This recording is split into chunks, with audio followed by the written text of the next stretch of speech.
So that's how I became a slasher killer and ended up in this dimension. I feel like I can talk to you. Oh, hello YouTube. We'll continue this later. So, yeah. So today we'll be talking about the 10th episode of Night Visions. Yes, we're almost to the end here. There are only 3 more after this, so yeah.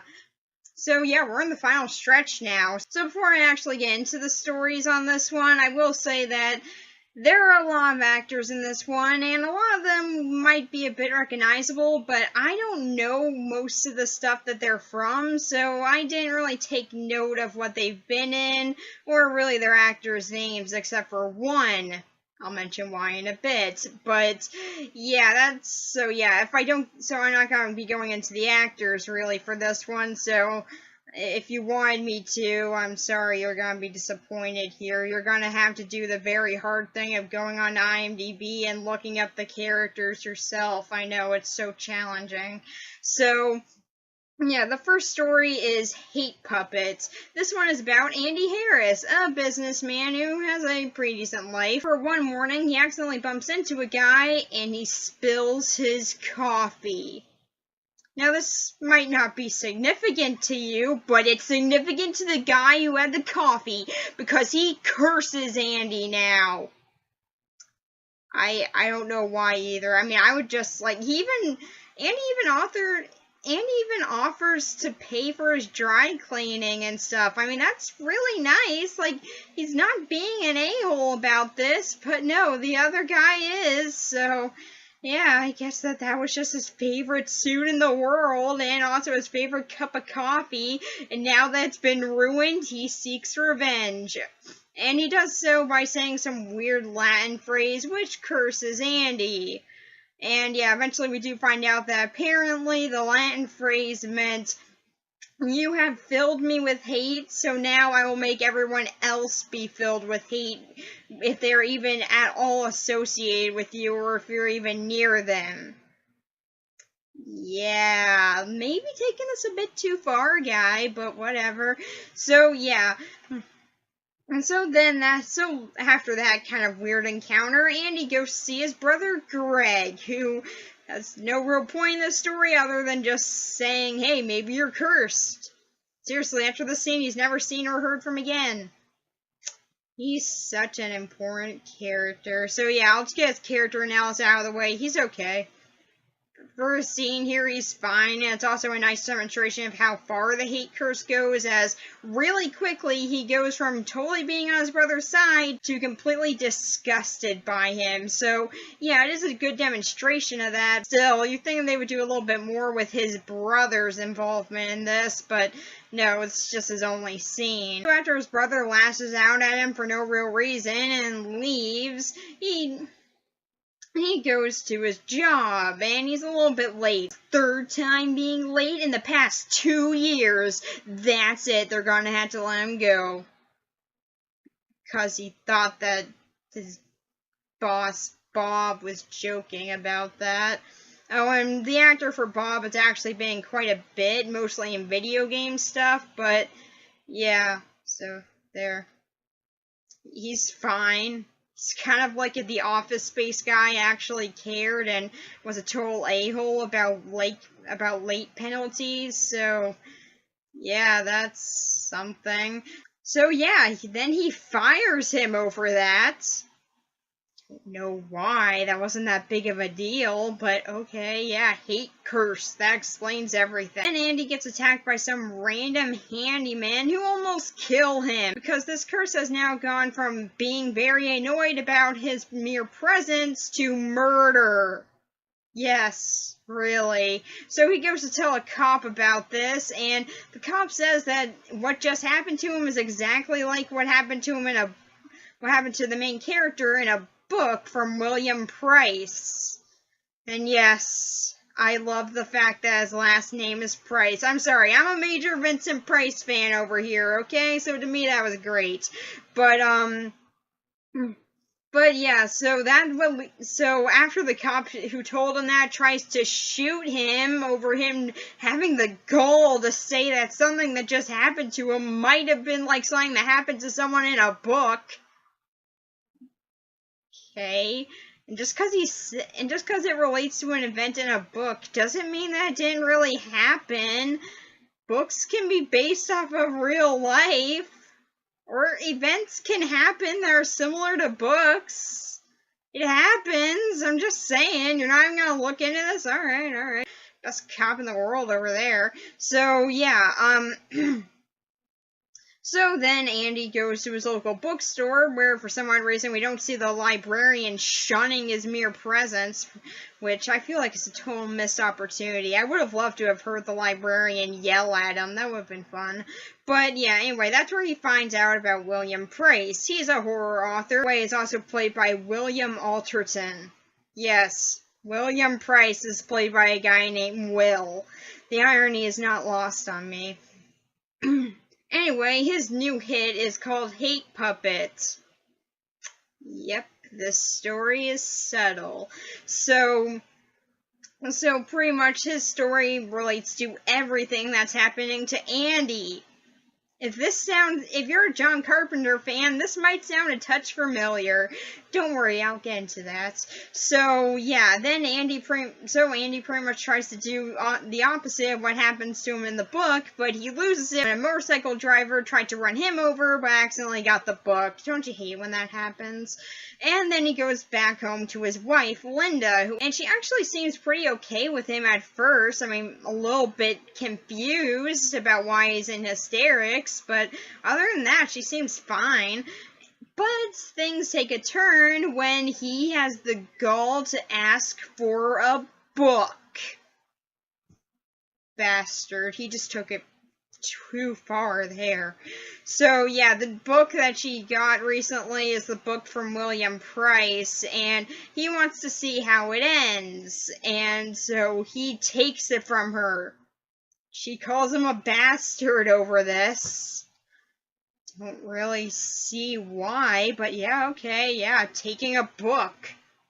Horrible. I mean, it's not like he didn't ask for it, and she just decided to be a total a-hole about it. I mean, I get it, hate curse, but still stupid. So, yeah, anyway, then over that, she decides to get a gun and point it at him. Yeah, this is worth it. This is a great idea. I don't know why I would question that. So then she pretty much walks him outside for some reason, because I guess this has to be a public event. I don't know. So, and he's able to wrestle a gun out of her hands, but in the process, he accidentally shoots her and kills her. And so he decides that the only person that can give him some answers is William Price himself. So he finds his address on the back of the book and goes to visit him. And he's pretty much saying just write a sequel where it was all just a dream. So that's what he starts doing. However, he's already alerted the police. And Andy pretty much decides that he has nowhere else to go, so just shoots himself in the head. And apparently this was all just a bar story that William was telling to some random bartender. Fun. And the bartender doesn't really believe William about someone taking their love of this book too far. However, then he points out that, you see that random horror movie commercial that was coincidentally playing right as we were having this conversation? Yeah, someone's probably gonna do something like in that movie and blame it all on and just blame the writer. You know, that doesn't really tend to happen after every single horror movie and book comes out, but yeah, sure, whatever, William. So, apparently, I guess people just blowing their brains out in his office is a normal thing that happens to William Price. I don't know. As apparently this is his 17th book, so I don't know, maybe it happens to him a lot. Anyway, though, as he's walking out, he bumps into the writer of that random horror movie. Oh, no! And as he's driving back home, he starts reliving that movie, and ultimately he gets killed by some random axe murderer. Again, I respect the use of an axe. It's a great weapon. So, yeah, that's pretty much Hate Puppet. It's actually a pretty good story. However, I will say that it is very reminiscent of In the Mouth of Madness, almost point for point, and it's kind of distracting in that aspect. However, given that In the Mouth of Madness is kind of an obscure movie, I will give it some slack on ripping it off, as, well, like I said, it's pretty obscure, so yeah, ripping off, so that's probably the better way to go when ripping off a story. It's just to lean more to the obscure side, as, yeah, I mean, a group of people might know about it, but overall, your general audience can still enjoy the story. And even though I do know what it's ripping off, and I do prefer that story, because, dear God, the effects in that are great, and Sam Neill is so good in it, and the ending is great, and God, I just love In the Mouth of Madness. I mean, the Lovecraftian feel of it all, and I'm getting sidetracked. So, yeah, while I do like In the Mouth of Madness more, I do still have to admit that this is a pretty decent version of the story, and I mean, it's not like In the Mouth of Madness was the first time that when an author wrote this coming true thing happened. It's just that to me, it's the most notable, so yeah, and it's also the more famous one that did in the horror genre. However, this story does have a different spin on it, where it's not like a weird Lovecraftian obsession with a book and the outer gods causing everyone to go insane. Instead, it's just a curse. Now, you can either say this is better or worse, but I do still think that's kind of an interesting take on it. And in the way that we do get to see a little bit of comparison with some of the characters before the curse takes effect is kind of interesting. Andy is actually a pretty likable main character. He's just a normal guy who slowly descends into madness due to everyone else quickly doing so around him. And there's no one that he can really turn to, so you really do feel for him. Although apparently William Price was totally cool with everything with him. So I guess like maybe the author is immune to the curse? I don't know. But still, it is kind of sad to see Andy go down this route, as he's a pretty likable person, and I really did feel pretty bad for him. I've already gone to his brothers and his boss, so we can just sort of skip them, but they're okay for what little scenes they have. William Price is a decent character. I mean, he's not in it all that much, however, I will say that I am kind of a sucker for horror writer characters after something like House and also In the Mouth of Madness. And I do like how unlike In the Mouth of Madness, he totally denies the fact that his story is what caused this until he's faced with it himself. And I also do like the sort of bit of poetic justice that happens to him at the end. Linda is a bit of a mix. You can tell that she definitely was a good person before the curse affected her, and you can also see how torn up Andy is over what happened with her, and he even wants to just undo it entirely. However, she is a bit of a contradiction, as the curse doesn't automatically work on her like it does for everybody else. That, and yeah, the whole reason why she's doing this is just as silly as the reason as to why the curse was started. A book was taken from her, which apparently gave her a grand realization over how she's been wasting her life with this guy. How that worked. Oh, and also, then there's just the way this whole curse got started, which is probably the dumbest part of this story, as it all starts over him accidentally bumping into a guy, being nice about it, and trying to pay for his dry cleaning and stuff, but the guy being a total a-hole for no reason, and just creating this curse on a totally innocent person. So while the story does have a very silly way that it starts off, and a lot of the actors in this can be pretty overacting, I do still very much enjoy it, and it's definitely a very somber story out of this series. That said, though, it is kind of interesting, and I do like the way that it's executed. So yeah, overall, I actually do really enjoy Hate Puppet a whole lot more than I thought I would, as I thought that was just gonna be kind of cliche, with like the author writing down the deaths by mistake, and just being like, oh crap, this is really happening, I gotta undo this somehow. But instead it follows more of In the Mouth of Madness. I really do like how that's handled. I mean, yes, it is ripping it off very blatantly, but I do still like its execution. I think that can make up for it. It's still nothing great, but I do still very much enjoy it, and I had a fun time watching it. So yeah, this is definitely the better story out of this episode.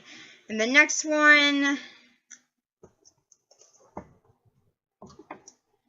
is Darkness. And no, this isn't that crappy horror movie with Kevin Bacon in it. And if you enjoyed The Darkness, good for you, I didn't. This one is about Harlow Winton, a New Yorker, which is something that's very obvious through his accent. And he has recently inherited an estate from his uncle that he didn't know existed. This is the start of every ghost story ever. So he goes to see the place and immediately wants to take it because it's a big place that he learns that will get $25,000 if he stays in it. So yeah, I would stay there too. However, his lawyer, Henry Matson, urges him otherwise, saying that the people of the town deserve it because it was built on the back of their ancestors. And yeah, I'm sorry, I have to disagree with him here. At the very least, let him enjoy this place for like a week or maybe a month, because according to him, he's never had anything like this in his life, so maybe just give him a little bit of time to enjoy it, then let him sell it. I'm sorry, you're being an a-hole about this for no reason, and this whole story, he acts like Winton is, but no, he's not. I'm sorry, they're both a-holes in this situation, and I'll get into that a bit later. Anyway, though, Winton decides that he wants to stay there for a little bit, at the very least to see what he'll be getting out of it. At the very least to see if they'll be worth it. However, he takes to the place and the history of it very quickly, as he views it as the only connection that he's ever had to this part of his family that he never even knew about, and also as something that he's finally gone for himself, as he's never really had anything like that. So yeah, he's really enjoying it.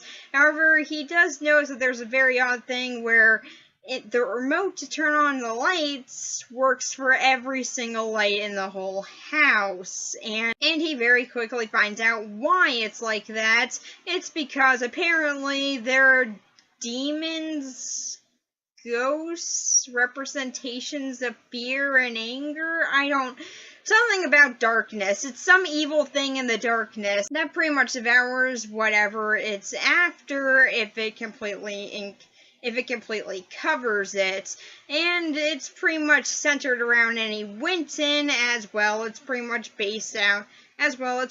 created by, well, the ancestors of the townspeople, and the only way to get rid of it is by giving up the house. Now, you would think that Winton might be a little bit more inclined to do that, given that there are, like, these demon things in here, but nah, he's like, I'll deal with it on my own, and the way that he'll deal with it is by bringing some lady called Miss Burnett to say, yeah, it's haunted. She was important here. And yeah, that's pretty much all that she does. She just says, yeah, it's haunted, and then leaves. She doesn't even come inside, she just leaves. She was so useful in this. So yeah, just like Greg, she's not in this after this. So yeah, I hope you enjoyed her minor part, but yeah, her actress has gone on to things. Woo. So yeah. And so then Winton gets another visit from good old Henry saying, you should really give this place to the townspeople because people in their family from a long time ago died because of it. I have good reason for thinking this. Oh, and also one of his own family members was a part of that. Yeah, I'm sorry. I don't believe that the sins of the father should carry on to his children, and that's exactly what you're doing here, a-hole. And that's when Winton also decides to be an a-hole, completely consumed by greed, in that he decided that he's gonna smirk as the townspeople suffer, and never give any of the money to them because he's a total a-hole now. When exactly this happened? Well, he walked right through the door. Seriously, this happens like the minute that he sees the place, but it's particularly during this argument with Henry that I really noticed it, and after this, it just remains ever present, and yeah, it made me kind of dislike his character amazingly. So then he decides that he's going to defeat the darkness by turning on lights. Yeah, he finds out when one of the bulbs goes out and he puts it back in really quick that apparently the darkness is completely destroyed by all bright lights. Something that has been in this house for a very long time. So you'd think that they would have been destroyed by now, but apparently not. So Winton lays out a trap involving birds. And yes, he becomes a bird serial killer. It's tragic. It's just sad to see how far he's gone. So yeah, he lets all the darkness eat those, and it leads them down to a pipe where he's waiting on the other end. However, he also has a very bright stage light waiting for them, and once they start creeping in, he turns it on and they all die, and seemingly he's beaten them. However, this is a horror story that likes to do twists, so of course he hasn't, and apparently one of them slipped by or was just now created out of his greed, I don't know, and it pops out of his shadow and onto his face. And in order to defeat it, he turns on the stage light. However, as was seen, but when he killed the first one, they kind of burn things that they're on, and he goes blind from this. So yeah, he gets to enjoy it. So yeah, he decides, well, I mean, I've been blinded for this, might as well keep the money. Kind of agree with him on that, honestly. So, yeah, but at the very least, now he does hire some people, so, yeah, that's nice. And he lives out his life as a bitter guy who's consumed by greed. Yay.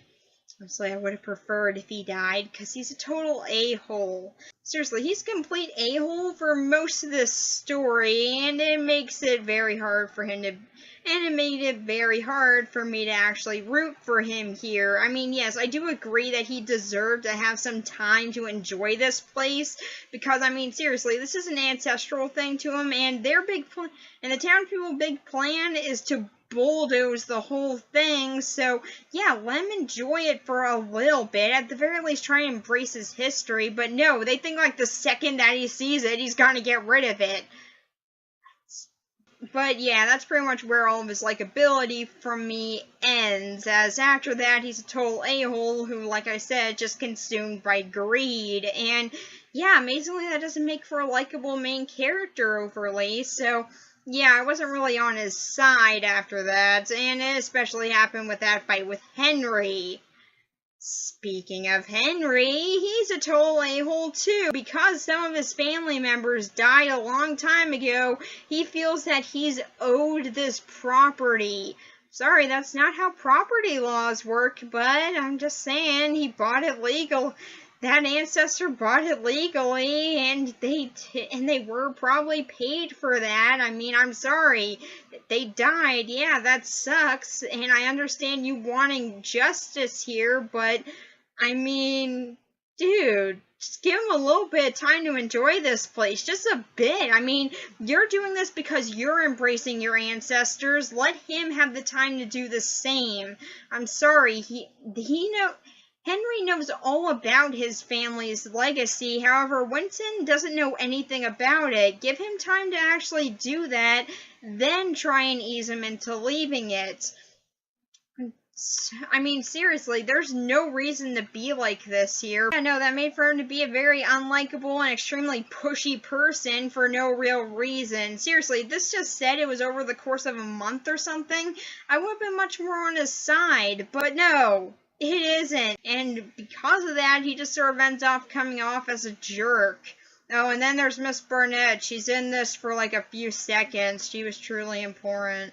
And so, yeah, there aren't that many likable characters in this, but does the story make up for it? No, not really.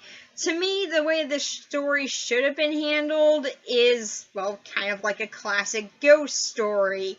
Have the darkness slowly creep in, like you feel it in every corner of the room, but it's not even there. Have the lights going out be really haunting, like that scene in the 1989 Woman in Black, where all the lights go out and Arthur is just left completely alone and helpless. I would have loved it if it went for that atmosphere. Instead, it's just like, there's some darkness things in the room, but, if you turn on a light, then it's fine. I don't even get how they're living in the house. I mean, every single room has lights on, and eventually he leaves them on 24/7. So yeah, how are they even living here? Not even really that creepy either. I would have preferred if it were like the silhouettes of like the dead people. I would have preferred if it were like silhouettes of those that died creeping throughout the house, moving in a way that is inhuman but still recognizable as being once human. That to me would have been very haunting and would have really worked for the story. Instead, they're blobs of things that can sometimes be kind of sharp. Oh, and their major attack after most of them were killed is just a jump on a guy's face. Yeah, that was truly well thought out there. So yeah, the monsters in this aren't overly scary. However, I will say what they do to things is, seriously, what they do to the previous Winton that lived here is really, really awesome. It's really, really intense. Like, all we ever see is his arm, but it is in shreds. Like, there is hardly any skin left on it, and there's a puddle of blood underneath it. It really is a very good effect, and I do really like how it shows that the monsters just sort of devour anything that they're able to intake. That said, though, this story is really bad to me. It was never really scary, the monsters are very lame, and the characters just aren't very likable. However, I will say it's got some decent effects in it. I mean, not really when it comes to the darkness, as it's just sort of lame early CGI, but when it comes to the practical stuff, I do actually really like it. However, this is a story that I feel like could have really been improved if it went for a more subtle and classic ghost story route. And also if it had a little bit more of a time gap, as it seems to not really take much time at all for a lot of characters to just sort of change in the way they go about things. And if Winton's character was a little bit more focused on paranoia, as I feel like it would have really increased the fear of just being alone in this house without really knowing a way to beat these things for a while. I feel like that could have really made it work. But no, instead we get to see the wondrous scenes of him arguing with an electrician. Truly important. So yeah, this story, I feel like this story had a lot of potential, but it just didn't really know how to embrace it, which is very disappointing, as I feel like there was so much that could have been done with it. So yeah, that's pretty much it for this episode. Bye.